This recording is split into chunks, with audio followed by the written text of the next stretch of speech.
Yes, ang ating 17th years anniversary, no, na ginanap dito sa part ng Mindanao.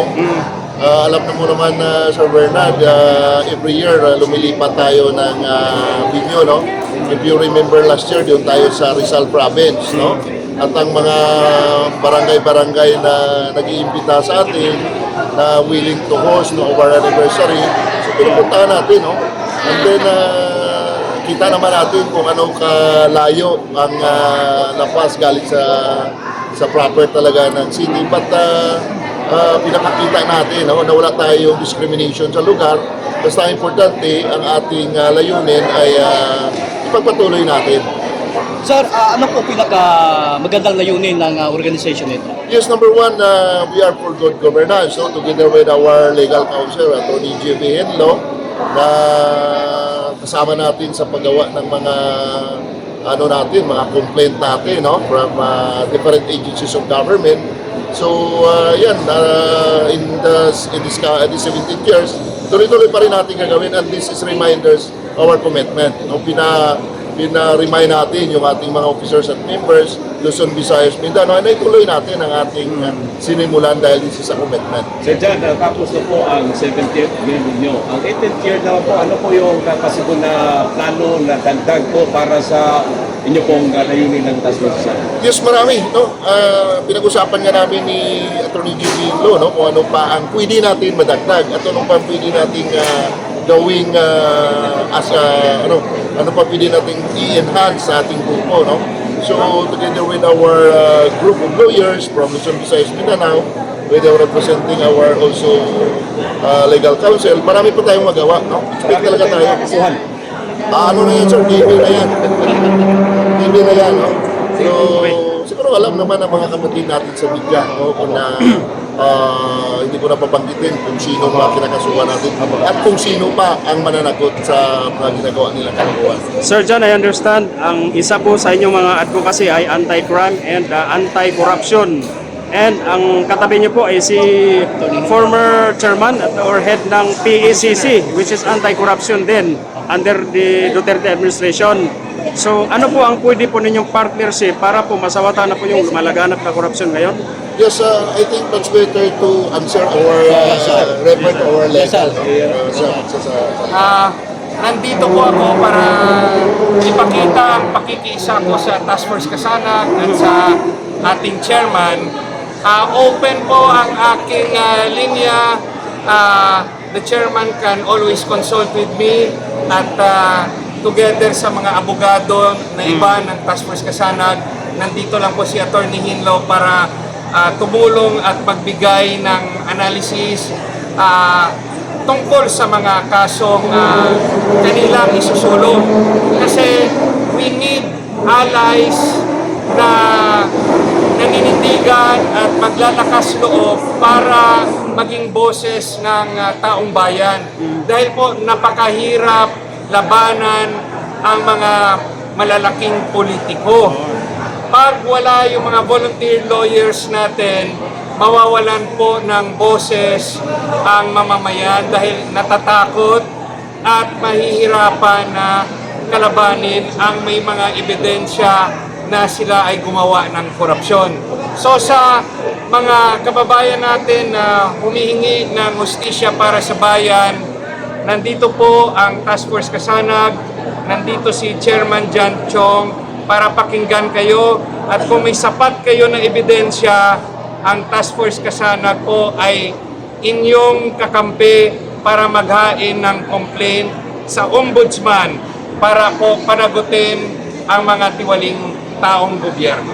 Sir, may statement po si Secretary John Vic Remulla. Pag magtagilid daw yung government administration, ay possibly daw magkakaroon ng martial law. Sa tingin niyo po ba ay ano po bang nangyari dito? On theory, si Ombudsman Remulla, no? Si John Vic, DILG naman, well, kanyang opisina, yung mamumuno sa kapulisan, no? So, isa silang departamento kung saan mag-oversee, supervise sa ating kapulisan, nagampanan ang kanilang tungkulin na huliin ng mga kriminal at kasama rin ng ibang sangay ng PNP para mag-imbestiga sa korupsyon. Kasi yung korupsyon ay kriminalidad. No? Pero yung kanyang kapatid na ombudsman, primary duty base sa konstitusyon na maging patas at mag-imbestiga sa lahat ng sirkumstansya na sa tingin niya ay merong korupsyon. Pantay-pantay, kahit kakampi sa administrasyon o kalaban sa administrasyon, dapat ang ombudsman ay independent. Yun nga, panawagan natin at ng mga iba na sa ating ombudsman, pantay-pantay po ang trato dapat sa mga taong gobyerno. Sana po ipakita nyo na independent kayo kahit po sa dati mong kasamahan sa executive department, kasi si ombudsman natin ay naging DOJ secretary at sa pananaw ng publiko ay kanyang kakampi si Pangulong Marcos. Pero nung tinanggap niya ang katungkulan bilang ombudsman, kahit si Pangulong Marcos at yung mga kakampi ni Pangulong Marcos, kung may maghain ng kaso at merong ebidensya na hawak, dapat po si Ombudsman Remulla, dahil sa kanyang katungkulan, ay dapat imbestigahan ito at i-file ang kaso kung may sapat na ebidensya. Yun yung panawagan na merong yung 18 sundalo o na marami na may mga kasamang Marines, no? Sabi nila matagal na yung aming reklamo sa aming binigyan ng mga maletang pera. Inaantay ng taong bayan ang magiging desisyon ng ombudsman. Kung maipakita ng ombudsman ang patas na pag-iimbestiga, siguro kahit ayaw pa natin siya sa personal niyang kaanyo, pero pag pinakita niya sa atin na patas siya, papalakpakan natin si Ombudsman Remulla. Attorney, bago po matapos ang taong ito, opinion niyo po, may pag-asa ba talaga na mabuwag ni Ombudsman Boy Remulla itong malalang korupsyon na laganap sa ating bansang Pilipinas? Matagal na po ang korupsyon. Kahit sa mga past administrations, may korupsyon. Nung ako'y naging bahagi ng Presidential Anti-Corruption Commission noong panahon ni Tatay Digong, yung kalaban namin, mga tao rin ni Pangulong Duterte. Mahirap yun. Nakausap ko si Pangulong Duterte 1 month before he stepped down. At naalala niyo, sabi niya, ibibigay niya raw yung laban kontra korupsyon sa next administration dahil yung kalaban natin ay mga kasamahan rin natin sa gobyerno. Mga kaibigan niya, mga in-appoint niya. Yan po yung tungkulin ng Presidential Anti-Corruption Commission, imbestigahan ang mga kaalyado ni dating Pangulong Duterte. Ginampanan po namin ang aming tungkulin. Ngunit, ang aming mga rekomendasyon ay pinapasa lang namin sa Office of the President. At ito'y didesisyonan ng Office of the President. Basta insofar as the PACC is concerned, ginampanan po namin ang tungkulin. Nakita ko yan. Kung ano man ang kinalabasan sa aming investigasyon, either in-affirm, in-overturn, yung makakasagot niyan, yung mga kasamahan ni Pangulong Duterte sa kanyang opisina. Pero yun nga, lumabas siya sa media at sinabi niya, binibigay niya na kay Pangulong Marcos sa next administration. Kasi mahirap po maging Pangulo. Yung kalaban mo rin, pag korupsyon ang topiko, mga kasamahan mo rin, na ikaw rin naglagay. Okay, kay Atty. Elsa po. Hindi po kami biyudo. Ma'am, binanggit po ni Princess kanina po na ipaglaban daw siya kung sakali may kaso. How about naman po sa amin, sa media po, na lumalaban din sa korupsyon? Mayroon po bang assurance ang task force kasanad na ipaglaban po kami? Meron namang assurance o meron ba kayong mga kaso ngayon o libre kayo? At sa matter of fact, sinabi ko nga kay President, at saka kay Doc John, at saka kay Attorney JB Indo, at saka kay Serna, dapat sana kada, willing naman ako, kada chapter, kami ng free legal consultation para magkaroon naman tayo ng ng strength. Kasi kung meron talagang mga lawyers katulad namin na magtutulong sa mga media like you, lalo na tayo naman palagi ang kinakasuhan ng cyber libel, kahit naman alam natin na sabi ng Supreme Court na dapat hindi onion skin ang mga utangin ng mga liderato na yan. Pero sila pa rin nagkakaso. Ako ay am more than willing to help. By the way, meron lang akong i-add yung sinabi ni Junvic Rimulya na martial law.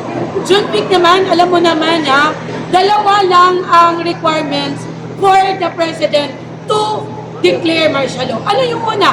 If there is invasion or rebellion. Yeah. So tanungin ko kayo, yung ginawa ba ng INC, yung ibang mga tao na pumunta doon sa sa EDSA shrine, was it invasion or rebellion? Sedition. I don't think so. No, sedition is not one of the requirements for Bongbong Marcos to declare martial law. You read the Constitution. Sabi ng 1987 Constitution, when there is invasion and rebellion. Isa yan. Pero even if there is invasion and rebellion, if public safety does not demand for it, the President cannot declare martial law. So careful kayo, Junvic Rimulya, at saka Bongbong Marcos, kasi merong pang task force kasanak na alam namin kung ano ang requisitos ng konstitusyon bago kayo mag-declare ng martial law. So sa mga tao dyan, tayong lahat sinasabi ko, we need to know the law. So the requirements for the declaration of martial law is dalawa lang. When there is invasion and rebellion in the Philippines. And kahit merong rebellion or invasion, basta public safety does not require it, hindi pwedeng yun yung sinabi ng Supreme Court. May dadagdag ako sa sinabi ni Atty. Safra. Panyera, kahit pag-abuso yung administrasyon, yung realidad natin ngayon, magrereklamo lang tayo sa Office of the Ombudsman na kapatid ni John Vic, ng Secretary ng DILG. May patutunguhan ba ang ating reklamo? Yan yung realidad.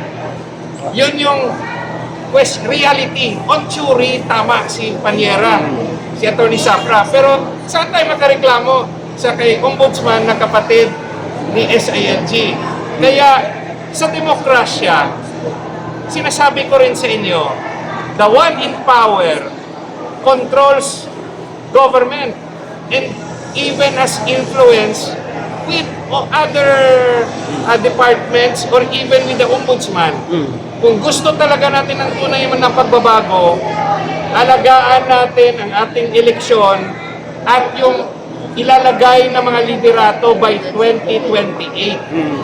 Kasi habang wala pa yung pagpapalit ng liderato, the worst that they could do to the people, yung opisina kung saan tayo pwede magreklamo, which is the Office of the Ombudsman, 100% ba tayong naniniwala na maging non-partisan o maging patas? Kaya ngayon yung apela ko kanina, sana maging independent at patas ang ating ombudsman. Kaya Panyera, on theory, tama tayo. Yun nga lang ang reality. Ang reklamo natin laban, let's say, sa mga abusadong nasa administrasyon ay ang ating ombudsman. Yeah. Alright. Pero para sa akin, Panyero, sa totoo lang if it happened in 1986 that we ousted senior, we still can do it. The problem lang is, sa people power natin, kumpul-kumpul tayo. Iglesia, wala naman. But if, remember the Filipino people are the ones who put them in power. It's also the Filipino people who can remove them in power even not awaiting the 2028 election. If kung tayong lahat ay magkaisa. Kaya yun ang panawagan ko. Magkaisa na tayo. On theory lang yan. Pero siyempre, susundin natin ang batas, ang konstitusyon. Walang panawagan labas sa batas. No? si Attorney Sapra magkakampanya na lang para kay Attorney Hinlo para sa 2028. Oo. So bilang mga abogado mag-aantay sa 2028 election. Pero sinasabi niya lang yung legal opinion niya, yung katotohanan, no? Outside of the Constitution, yun na yun yung gaya nangyari nung People Power, no? Nung People Power, 1986. Kasi our Constitution says that we have the right, the people have the right to public assemble, air our grievances, and then overturn a new government. That is, in a peaceful manner. You know what? Naging sikat ang Pilipinas dahil sa bloodless revolution 1986. If we did it during the 1986, we still can do it kung mag-unite lang tayo. Alright. I am not asking for revolution, bloodless revolution. That's still sanctioned by the 1987 Constitution. Okay, kay Sir John.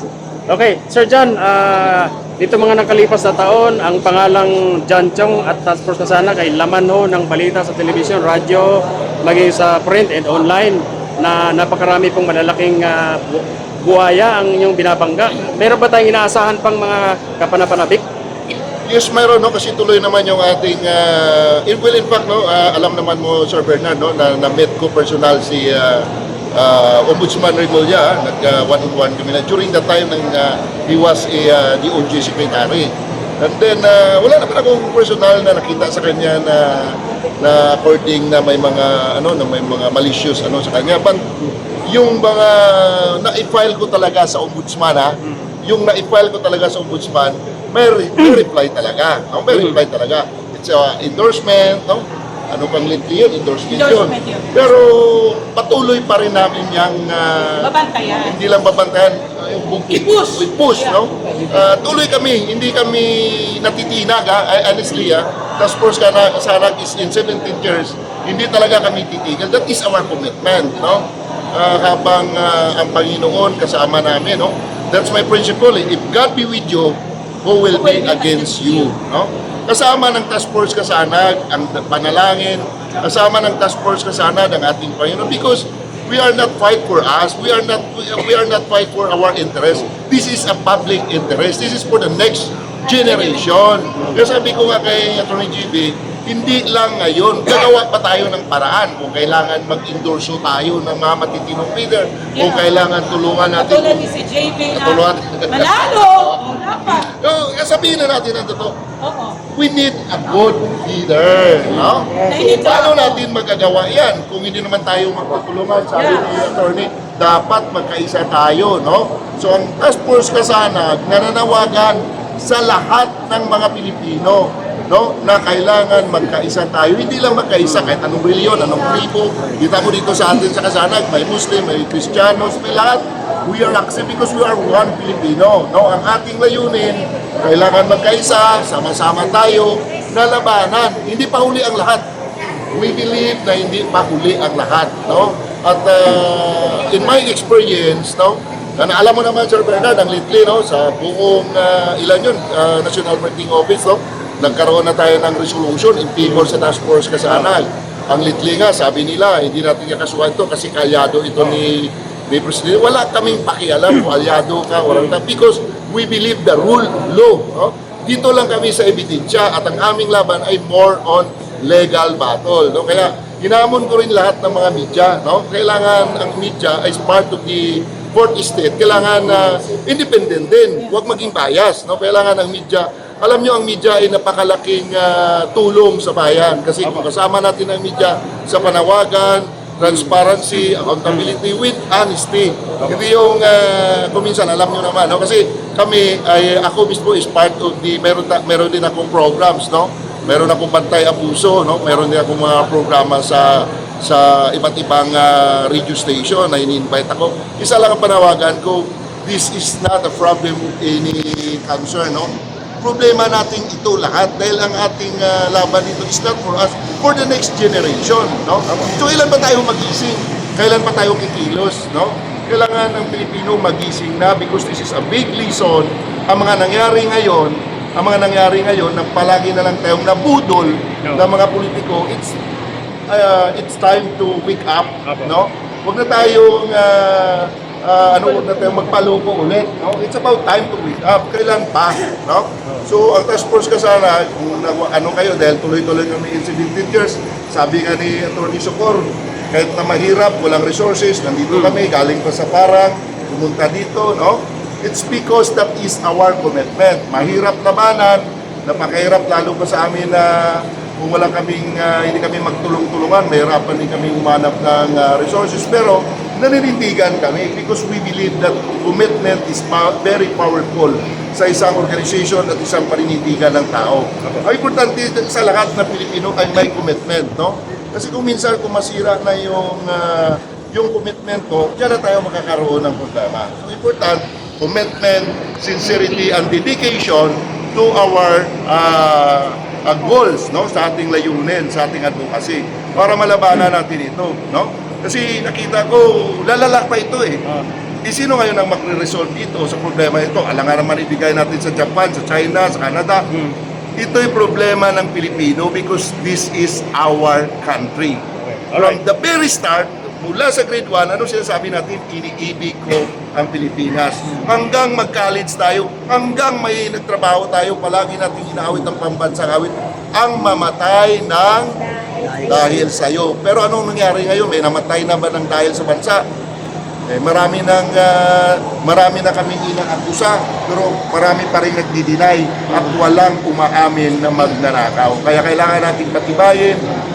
Kaya ang aming email at sa ikasanag@yahoo.com, nagre-receive yan ng mga complaint, so diyan yan ini-email. So mga kababayan natin na may complaint, email lang sa ikasanag@yahoo.com at dito tayo mag face-to-face, email lang ng mga ebidensya at ang ating mga voluntary legal counsel, nire-review pa naman yan bago natin i-file kung sino man ang dapat kasunod. Okay, kay National President Catherine Aguirre, ma'am, meron bang any improvement or changes na gagawin po niyo sa task force na ngayong 17th year na po kayo? Yes, of course. Patuloy pa rin po tayo nag-re-research kung paano natin ma-improve yung services ng Task Force Kasanag International. Kasi we're not only just advocating against corruption, against the criminalities or terrorism and other menace of the society. We are also advocating as we are also advocating the resources given by the Lord, no? Pagkabuhayan. Yes, kabuhayan, at syempre yung environment, no? Hindi rin natin yan sineset aside. We are also looking for good services na that we are serving our society, the people. Because of the people, our spirit is really strong, and we are trying to fight whatever na kung ano yung cause na tinatahak namin, yung sinasabi ni Attorney Zafra and ni Attorney Hinlo, and of course our founder, no? Actually i-inspire din naman ako, no?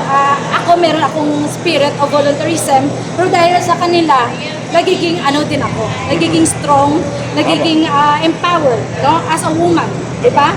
So I'm thankful na we have the organization like this kasi walang organisasyon talaga na true sa adikain, no?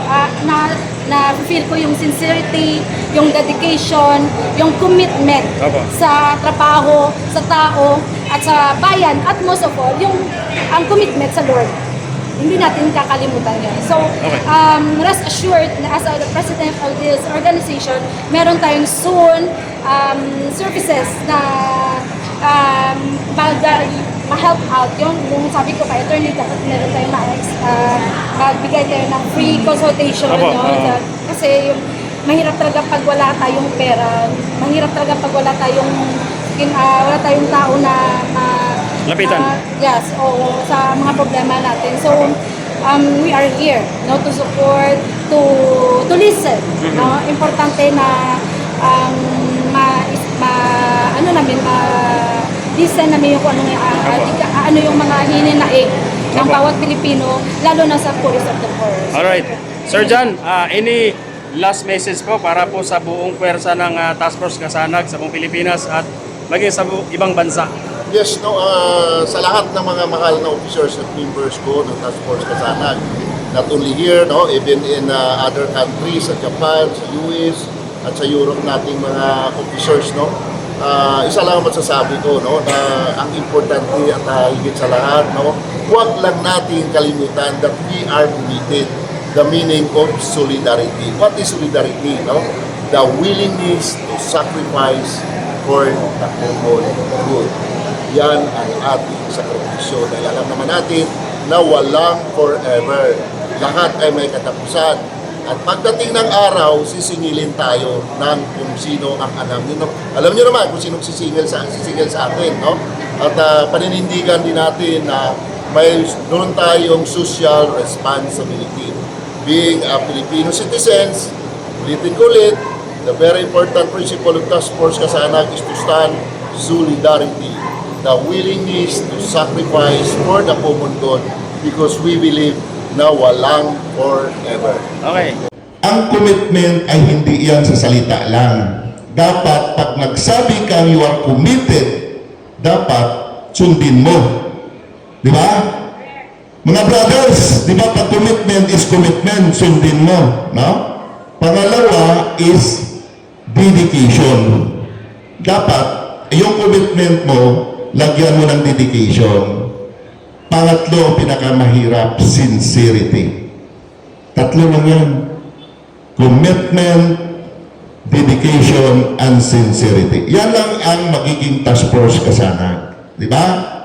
And in our 17th years, yun pa rin ang paulit-ulit nating binabanggit. Kung gusto talaga ng Pilipinas na magbago,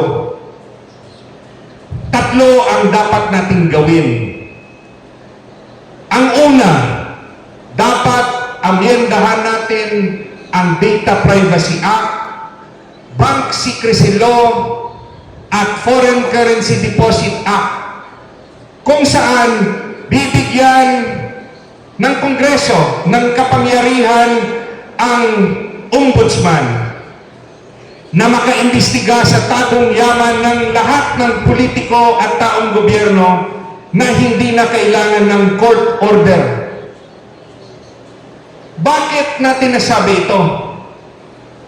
At sa aking palagay, hindi ito papasa sa Kongreso. Pero pinapakita lang natin ano yung solusyon kung talagang handa na tayo.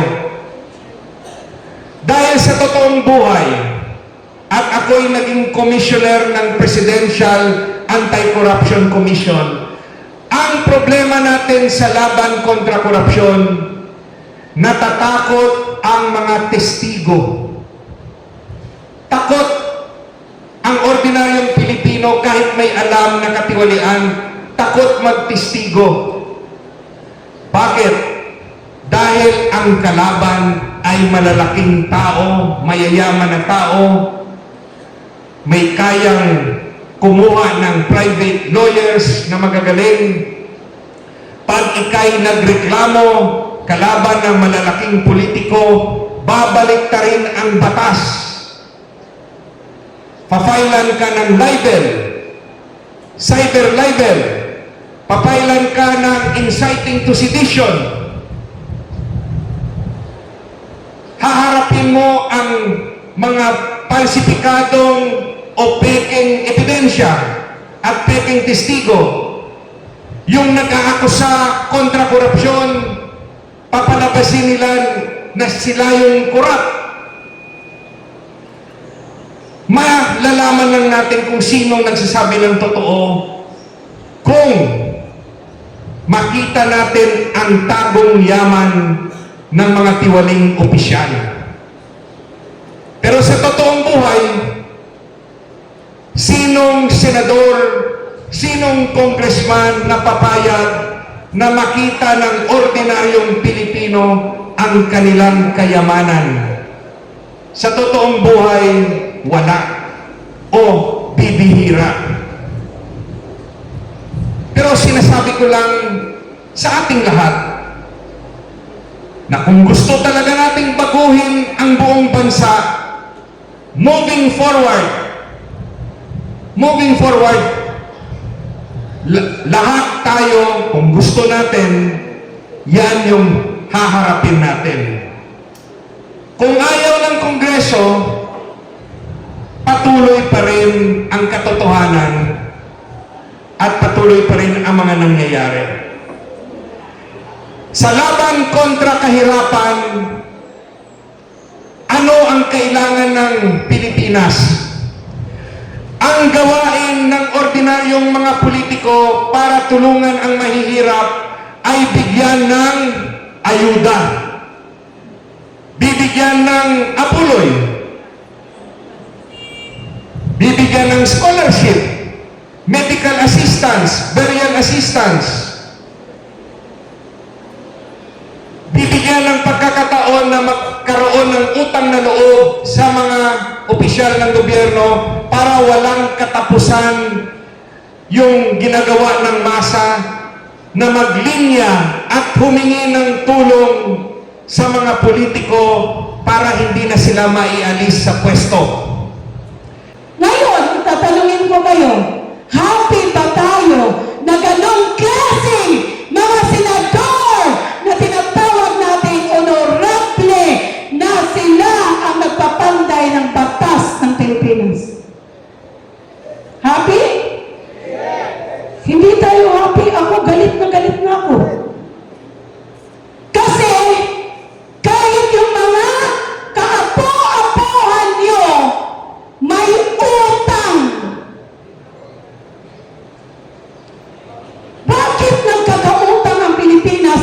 Ang laki-laki ng pera ng Pilipinas na nakikita natin sa mga maleta. Kung hindi pa kayo galit, ay iwan ko na lang sa kanyo. Yung pera na nasa maleta, galing sa ating lahat. Bumili ka lang ng candy. Snowbeer. Bumili ka lang ng Philippine coffee. You are paying value-added tax. Galing sa pera natin. Yung mga farmers natin, kailangan magbanat ng buto. Construction workers, mangingisda, mga tricycle drivers, para lang makabili ng 3-in-1 coffee na kahit anong gawin natin, kailangan magbayad tayo ng tax. Saan napupunta ang tax? Sa maleta.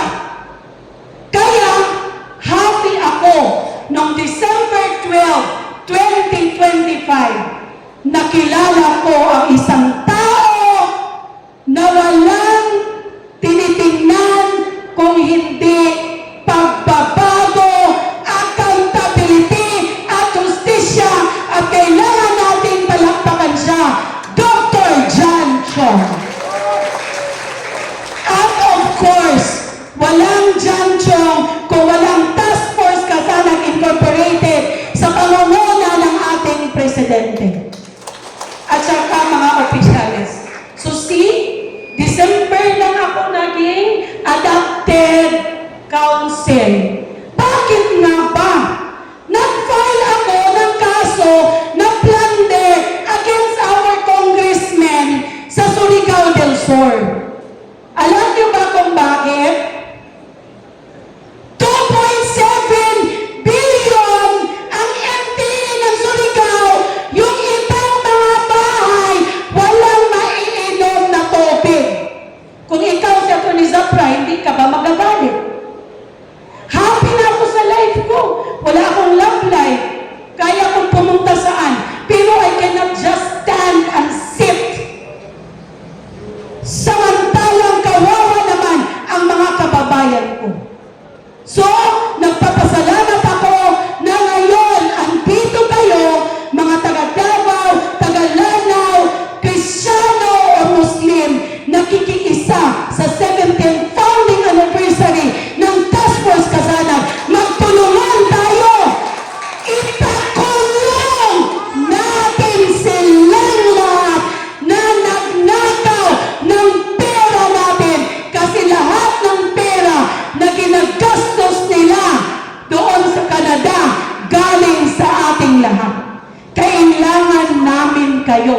Ako, kahit lawyer ako, nagpasalamat ako kasi sabi ko, Lord, if I am going to file the cases alone, pag ibang-bang nila ako, patayin nila ako, sayang ang pinaghirapan kong mga ebidensya.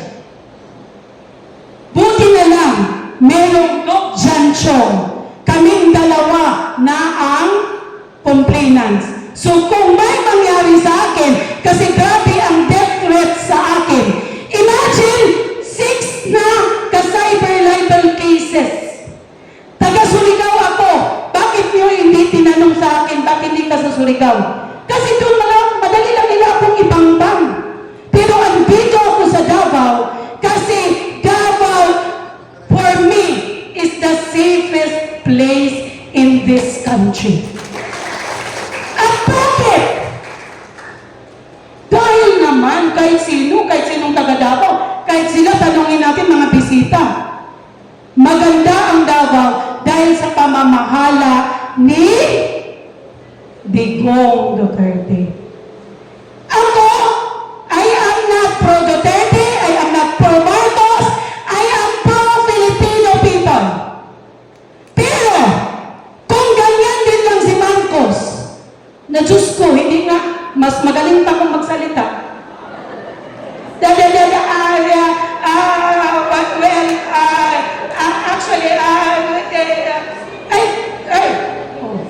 Kung hindi magbabasa, wala. Is that the kind of leader that we will continue to have in Malacanang? If ipagpatuloy natin yan, walang mangyayari sa Pilipinas, we are doomed. Pero, as what Attorney G.P. Hinlo said in his speech, may pag-asa pa ba ang Pilipinas? Task Force Kasalan, may pag-asa pa ba? May pag-asa pa ba? Meron pang pag-asa. Merong Task Force Kasalan. Sama-sama sa paglingkod, sama-sama sa pagbibigay liwanag tungo sa isang dakilang bayan, you have shown that progress and light come not from working alone, but from working together. Sama-sama sa paglilingkod reminds us that service is the noblest way to uplift lives. Sama-sama sa pagbibigay liwanag calls us to be a beacons of hope in times of darkness and uncertainty. Through your programs and advocacy, you are bringing guidance to the lost, bringing unity to the community. Every act of kindness you shared adds a ray of light that builds the foundation of the Dakilang Bayan, a nation marked by compassion, integrity, and shared prosperity. As your governor, I commend your dedication. May this milestone renew your strength, deepen your fellowship, and expand your reach. Continue to be the light that guides, the hand that serves, the heart that cares. Together, let us build a greater nation. Congratulations and more power to Task Force Kasanag International. Let's hear the message again. Our guest, Mama Maruela Oliveros.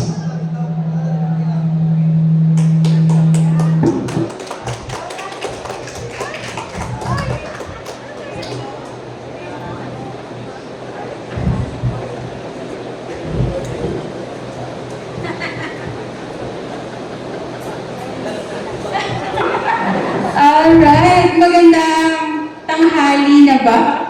Alam ko, magandang tanghali po sa inyong lahat. Hi! Okay pa po ba kayo? Hello? Ayan, so happy 17th founding anniversary po sa Task Force Kasanag. Thank you din po sa pag-invite from Dr. Janchong and Tito Sho, and also to our President, Ma'am Cathy Aguirre. While I'm sitting there kanina, meron akong katabi. Sabi niya, paano kaya natin paiiksiin yung pagbati nila sa mga pangalan. Eh, sabi ko, pag nauna siyang magsalita, hindi ko na magagamit yun.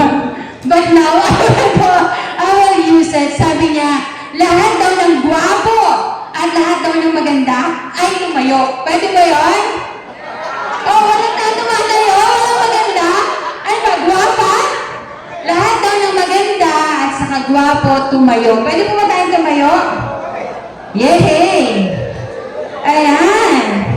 Asa si Madam Princess? Asa si Madam Princess? Madam Princess!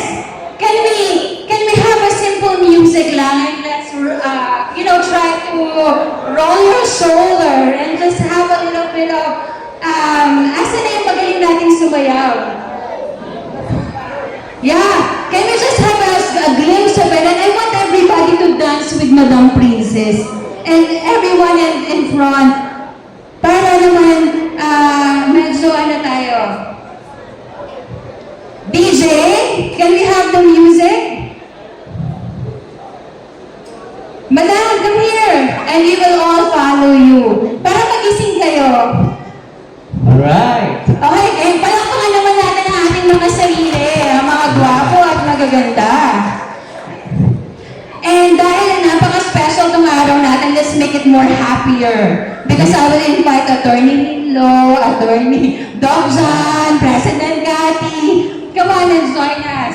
Ako ito mga nakaupo. Dapat tayo nakikita sila. Come on, pwede ko ba kayo dito sa harapan? Come on! Try natin to. Hindi. Sabi niya kasi, kanina pa daw siya sayaw na sayaw. Attorney naman. But,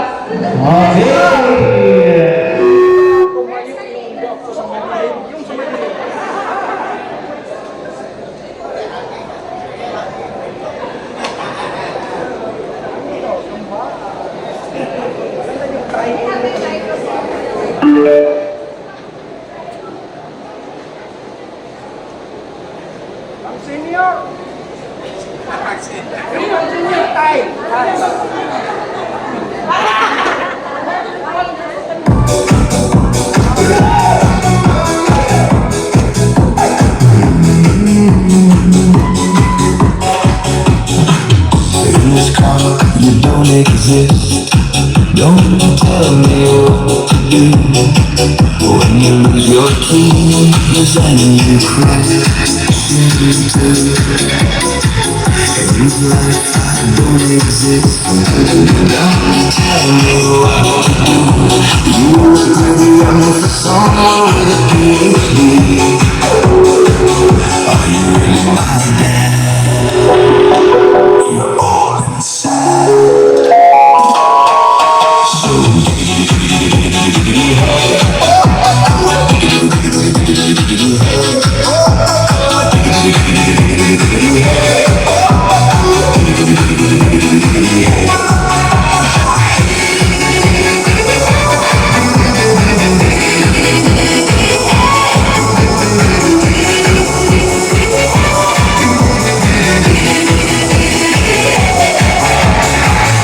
It's like you don't exist. Don't tell me what to do. When you lose your mind and your love fails to. In this car I don't exist. Don't tell me what to do. I get in the dark and your house is haunted too. Are you really my mom? She's pretty young. So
Alright, maraming salamat po.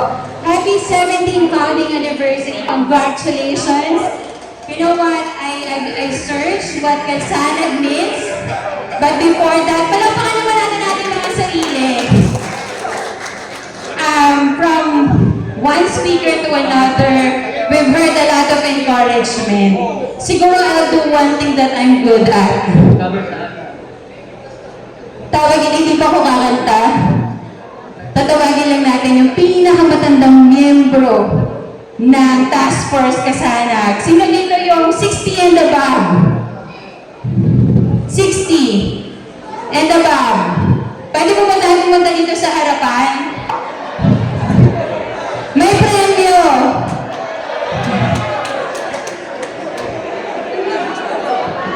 Lalapit! Alright, may premyo. Yan. So dapat attentive. Yung pinakamatanda, merong 5,000 pesos. Wow! Yung pinakamatanda, Cash yan, cash. cash. Wow. Okay, well, ilang taon ko? 66. Okay, Ayan. ko? 60? 63 tayo pa na po. 66. Ano po? 64. Alright. Siwan, siwan. Okay. Oh, Okay. 66. Bala, 66. Ilang taon? 60. 60. O, talo ka na po. May 60. 68. 68. Talo na po kayo lahat. Dali na po, mother. Sino ba po? May tandaan po ba sa 68? Ikaw, sir. 71. 71 daw. 71? Hanapin ko ang ID mo. Okay. Sino pa? Okay, 68. So, 71. Come here po. 71. Sino pa? Sino ba? 64 tayo na po. So, meron pa po bang tatanda sa 71? Pinakamatanda. Pinakamatanda. Pinakamatanda sa 71. Senior, pero meron na pong mas matanda. 71, meron? Wala na? Wala na. Okay po, pwede po kami umakyat dito. Sige, okay to. Ayan. Pinakamatanda. Pinakamatanda po natin na Task Force Kasana. Membro ng Task Force Kasana. Pinakamatanda. Palakpakan naman po natin siya. Kasi Okay. sa edad niya, kahit na 71 years old pa rin siya, lumalaban siya. Wow. Tama po ba? Ay, Yeah. ano bang pangalan po nila? Dominador. Dominador. Dominador. Sebrana. Asan po yung ID niyo? Ayan. Kailangan 71 to. May premyo. I-validate mo ng ating chairman. 1955. President po ba? 1955. 71 po ba? 1955. Wow. At dahil saan ang pagigan ng 5,000? Wow!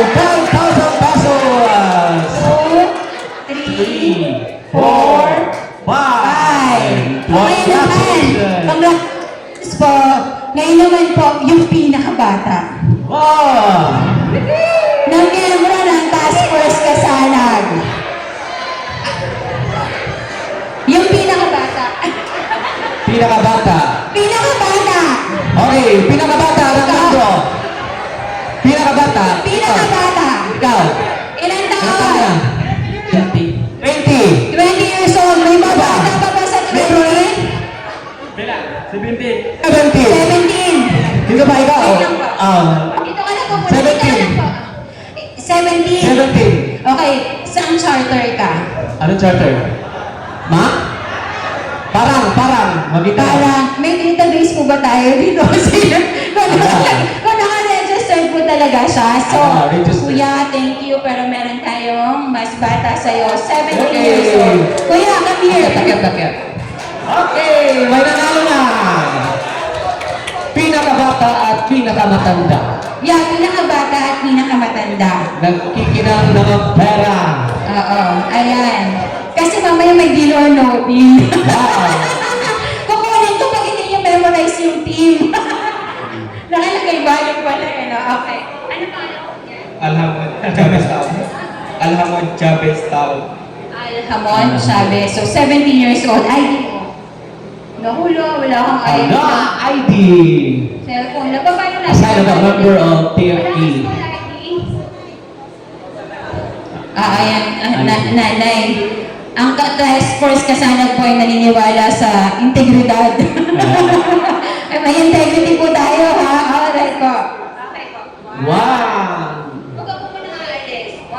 2, 3, 4, 5. Okay, happy 17th wedding anniversary. Music naman daw po, pagaling silang sumayaw. Okay. Yung mas magaling sumayaw, may additional na 2,000 pesos. Greatest dancers of Sige, the please. English. Kailangan daw po ng tulong, may backup.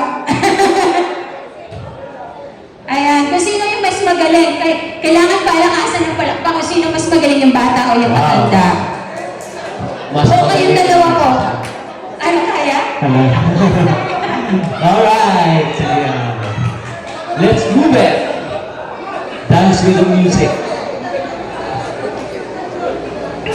Okay. So, congratulations sa dalawa. Meron na po. Yan ha. May uuwing hindi luhan. Okay, let's dance with the music.